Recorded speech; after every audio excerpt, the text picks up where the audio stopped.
Giddy was a very special goat. He was quite small and fluffy. His coat was white as a cloud. He had two tiny pointy horns. His eyes were round and very bright.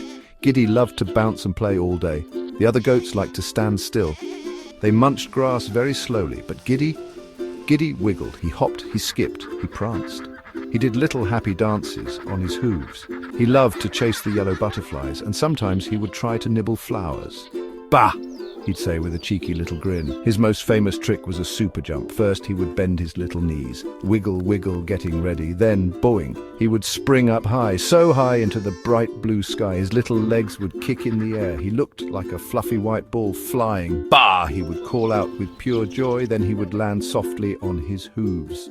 Everyone on Sunny Meadow Farm knew Giddy. He was only a small goat, it is true, but he had a very big, brave spirit. Sunny Meadow Farm was a lovely place. It was not a normal, boring farm. The chicken coop was painted bright blue.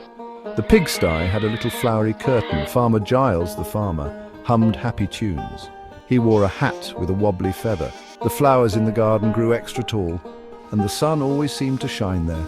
It was a perfect place for a goat like Giddy. Giddy had many friends on the farm. There was Clucky the chicken, for instance. Clucky was a bit, well, clumsy. She would trip over her own big feet, flap, flap, squawk, then tumble. She often laid eggs in funny places. Once she laid one in Farmer Giles's boot. Clucky was always clucking about something. She was a good friend, even if a bit silly. Then there was Sheldon the sheep. Sheldon was very, very serious. His wool was perfectly neat and tidy. He liked rules and doing things properly. He would watch Giddy's antics with a frown. One sunny morning, Giddy was exploring. He was near the old wooden fence, the fence at the very edge of the farm. He peeked through a little loose plank. His bright eyes grew wide with wonder. What did he see? Oh, it was amazing. It was a field he had never seen before, a field so green, so fresh, so wide. Giddy knew he just had to go there. The grass in his own field was nice, but the grass in the great green beyond, it looked greener, it looked juicier. Giddy imagined bouncing through it. He imagined finding new exciting things. Maybe there were super bouncy mushrooms there, or flowers that tasted like sweet berries.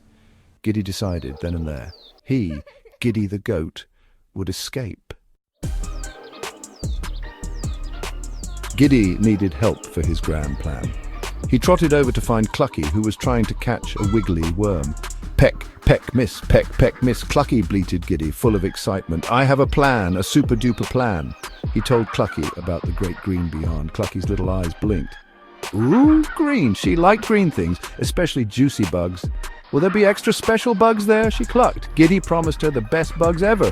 Their first idea involved a long plank and a big round stone. A seesaw. Giddy would stand on one end and Clucky would jump on the other end. Boing, Giddy would fly over the fence. They found a plank near the old shed. They rolled a stone with much huffing and puffing. Clucky climbed onto a small crate. "Ready?" Giddy bleated. "1, 2, 3, jump." Clucky flapped her wings and jumped. "Squawk!" She landed on the plank, but she missed the very end bit. Giddy did not give up. He saw Farmer Giles with his wheelbarrow. The farmer was collecting fallen apples. The wheelbarrow was big and red. A new idea sparked in Giddy's clever head. He whispered to Clucky, "Distraction." Clucky, still a bit dizzy, nodded bravely. She ran towards Farmer Giles, flapping wildly. "Cluck, cluck, giant worm, over here!" she shrieked. Farmer Giles looked up, surprised. "A giant worm, you say? Clucky?" He put down his basket of apples. He went to investigate Clucky's fuss. This was Giddy's chance. Quick as a flash, he hopped into the empty wheelbarrow. He hid behind a sack of potatoes. Farmer Giles came back, shaking his head. "Just an ordinary worm, Clucky, my dear." He picked up the wheelbarrow handles. Off he went. Whee! Giddy had a bumpy ride. Farmer Giles hummed his happy tune. He wheeled Giddy right past the old fence. He was going to the compost heap.